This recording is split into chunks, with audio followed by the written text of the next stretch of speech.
Great. Hey there, friends. It's KHOU reporter Melissa Correa. I'm with Bill Prasad. I like to call him my mental health expert, but run down the list of all the things you do. There's a lot. It seems like I've got this immense responsibility. Am I able to meet those responsibilities? Yes, and we'll find out soon enough. And if you see me scrolling, it's because I just want to make sure that I can pull up the KHOU Facebook feed. That way people can interact with us as we talk today about social media and the effects it has on all of us. Big topic. Where do we start?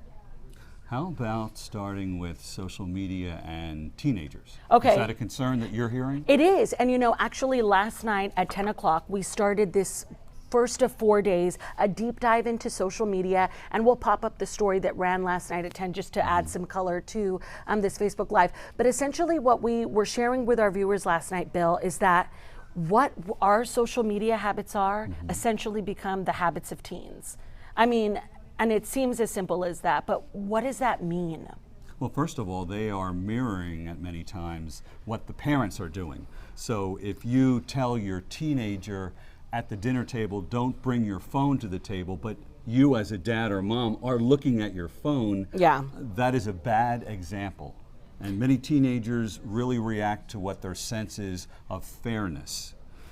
So they want some type of fair behavior, and they really need a parent to emulate and serve as the example of using social media in a healthy way. You know, the interesting thing about that, not only do kids want fairness, but kids are truth tellers. You know, a lot of them don't have filters. And so sometimes I think if they're saying, listen, if you're wanting me to limit my cell phone use, either with the family, at the dinner table, things like that, and they say, what about you?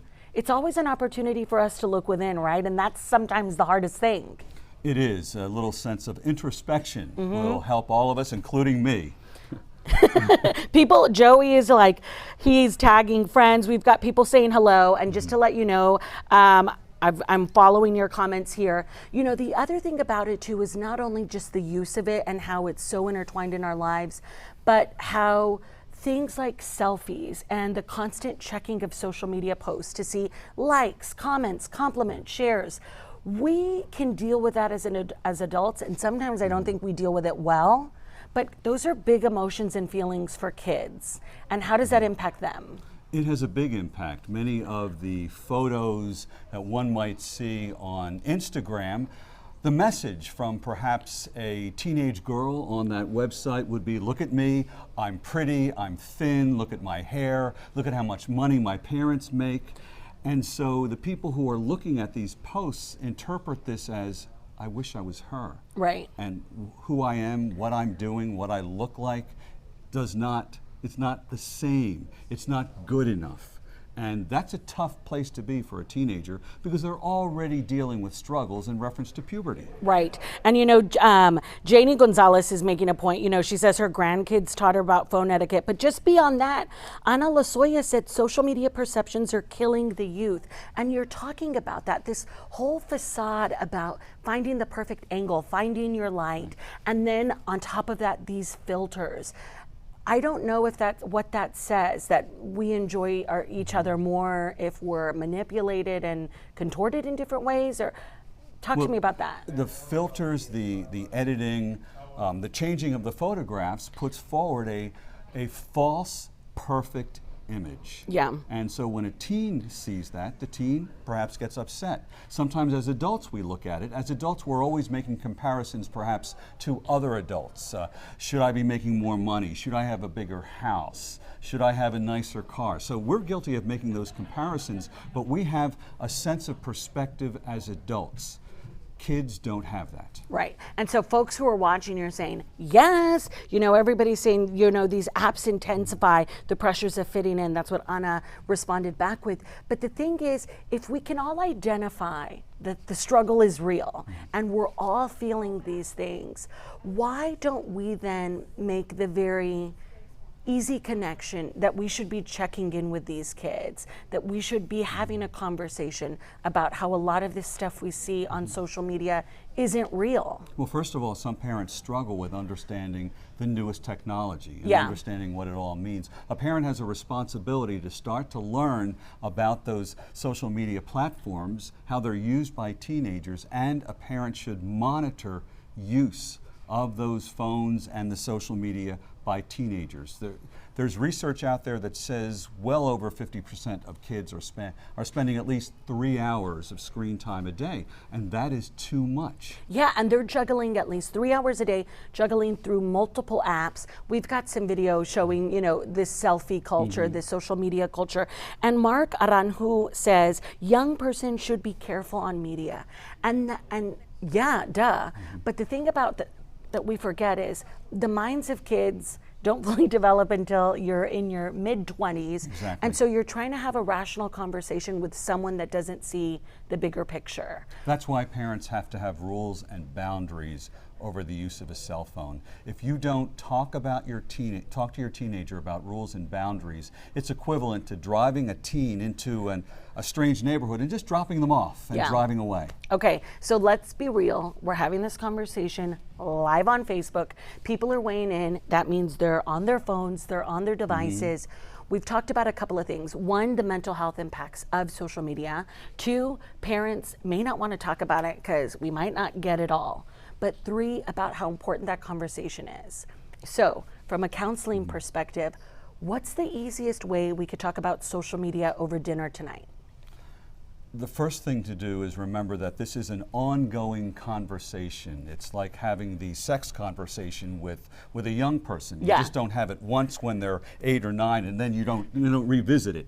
This is an ongoing, evolving conversation. First of all, the parent has to know what's on the teen's phone and have access to what's on the teen's phone, and they have to be able to start a conversation. You don't want it to turn into an interrogation.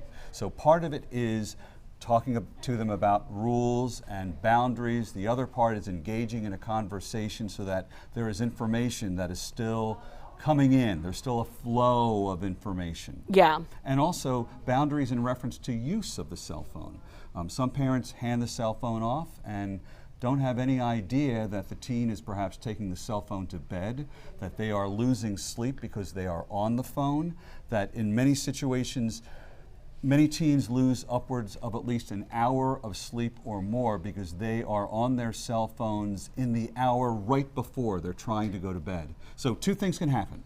One, they get upset by what they see and they can't sleep. Or two, that blue light is hitting their eyes. When the blue light hits your eyes, it sends a message to your brain to stay awake. So it may take a teen longer to fall asleep, or the teen might not get into that REM sleep, that really important sleep, Yeah. soon enough. And teens really need their sleep. I love how Bill is talking about this experience with phones at night and teens, because I'm a 35-year-old woman who the last thing I look at is my phone. And it's a constant back and forth. Twitter, Facebook, Instagram, Twitter, Facebook, Instagram, looking for the next story idea, the thing that I'm going to pitch. And it totally affects my sleep. And so what I want to do now is, if you're watching us, give me a comment, because I want to hear what you have to say. Talk to me about why it's difficult for you to have a conversation about social media with young people. Is it because you don't want to look at the fact that you may have to make some changes or restrictions? Weigh in, we'll share that there. But the fascinating thing about this is we're seeing this impact us in all sorts of ways.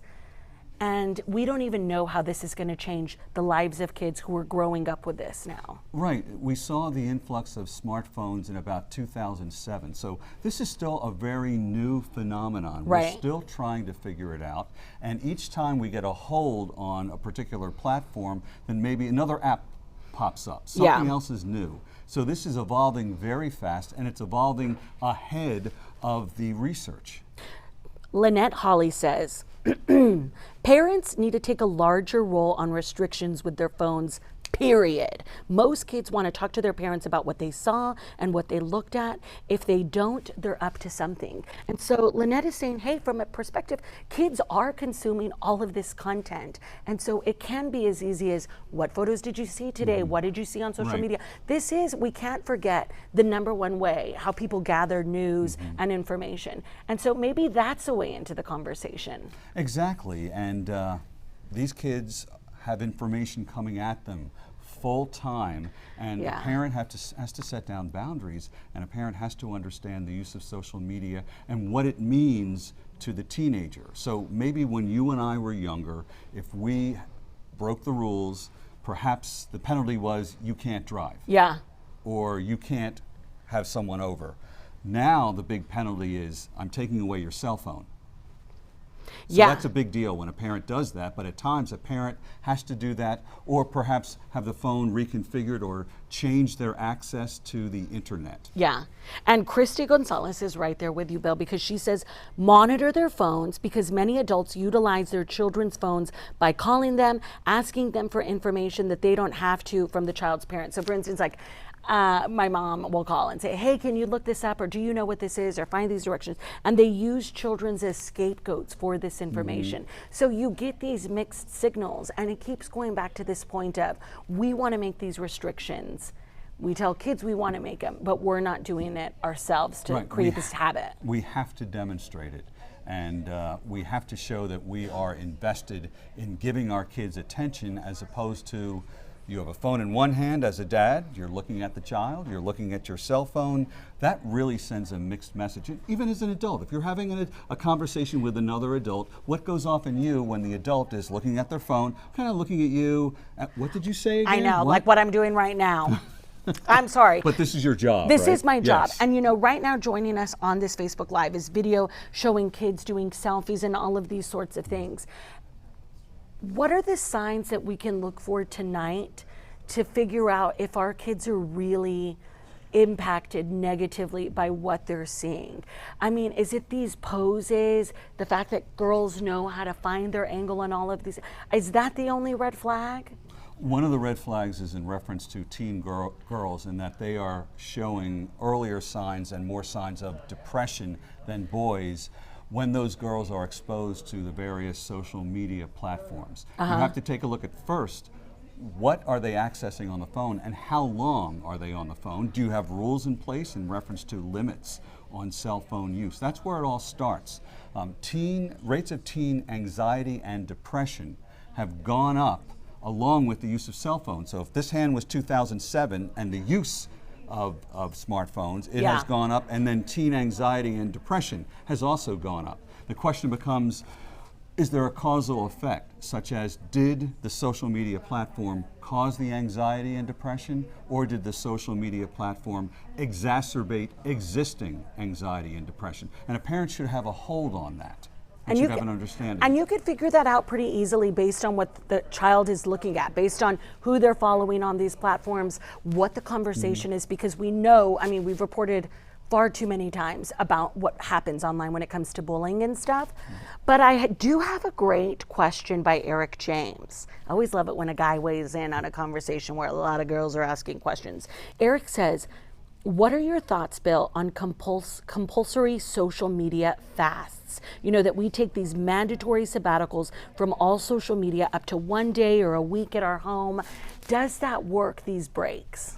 It does work, and you'll get a lot of pushback, obviously, from a teenager, but when this has been done with teenagers, especially in summer camps where they can't get to their phone, pushback in the beginning, but as time goes by, they adjust. Our kids are pretty resilient. Yeah. So you will hear a teen say, I can't live without my cell phone. Well, actually, they can, and you and I can also. So it really doesn't make sense to say, we can't take the phone away, or they can't go without a phone for a certain amount of time. When there's this social media fast, maybe the cell phone fast, what starts to happen is mom and dad and the kids are more engaged. They're doing activities. they're doing things together as opposed to they're looking at phones together. I'm telling you, Lynette is on your wavelength because she just wrote, I engage with my kids. We play games, watch movies, bake cookies. No phones are allowed during that. It's like some parents use their phones as the babysitter. And I'll add to that and say, I think most of us don't give these social media fasts the sabbatical term, but when we go on vacation, we put those phones away. You know, when I'm making an effort to travel out of the Houston area, I don't want to look at Twitter. I don't want to do all of these things. And it builds back to that point, Bill, that social media can be addicting. And so it always makes me wonder what's happening in our brain when we're not just in constant consumption of content. Right, so there's some research that suggests that when we check our phone, we look for likes, we look for reactions. Yeah. There's a little bit of dopamine that comes into our brain. So dopamine is the happy chemical. Yeah. You feel happy for a moment, and then it goes away, and then you go back to the phone and look for more likes. So it's almost like the release of dopamine that occurs when someone uses drugs. Yeah. And so it's very similar. There isn't a diagnosis for internet addiction in the psychiatric medical field. Yet. That doesn't, right, that Yeah. doesn't mean it doesn't exist. We didn't have a diagnosis for PTSD in the DSM until 1980. Now, how many wars did we fight before 1980? Right. A few. Yes. And so you talk about the dopamine and this feeling of joy and happiness, but going back to the point you were making about depression and anxiety following this path of like social media consumption, I would imagine when people are depressed and you're looking at this content, this fake, curated, filtered content, then the emotion of like hopelessness and feeling of loneliness, that gets exasperated. And that's one of the triggers, I believe, that can lead somebody to go down a really dark path, right? Right. If you are consistently, whether you're an adult or whether you're a teenager, and you are consistently feeling helpless and hopeless, that's a sign that depression might be setting in. And if it gets worse, then some suicidal ideation could start. We covered a lot of stuff. It's already 6:01. Wow. I know you've got the appointment, but he told me that he needs to leave KHOU soon. Thank you so much, everybody who's watching, and don't go away just yet, because here's the reality. We just spent 25 minutes talking about social media, restrictions, limits. What do we tell people to do? They're clearly on Facebook right now. They're watching this. What's the advice for the night, as we approach dinner time today? So have rules around use of the cell phone. If you are watching Who doesn't this love a program, good there's a selfie? beginning, I middle, mean, and they end. dominate You are social seeking media. information, and Wait, when so the Dre- time comes, Driving people you to will go to another pose media and source, post, right? scroll So and we like shouldn't go at a on fever social pitch. media With girls, there's a as lot an of focus on their unending appearance and their endeavor. body. On And so a lot of the We've social got media to that set girls boundaries use is for around ourselves pictures like and set Snapchat. boundaries for our kids. Easier said than done, especially when things are trending. Yes, Hashtag restraint. exactly. Good. Bill Prasad, thank you so much You're for welcome. joining us. Veronica, I know everybody's like tagging their friends and all of these sorts of things. This is a very useful conversation that once we're no longer live, play it back again, watch it with your kids as you're making those cookies. Just start the discussion and look for a change. Okay, great. Thanks, guys.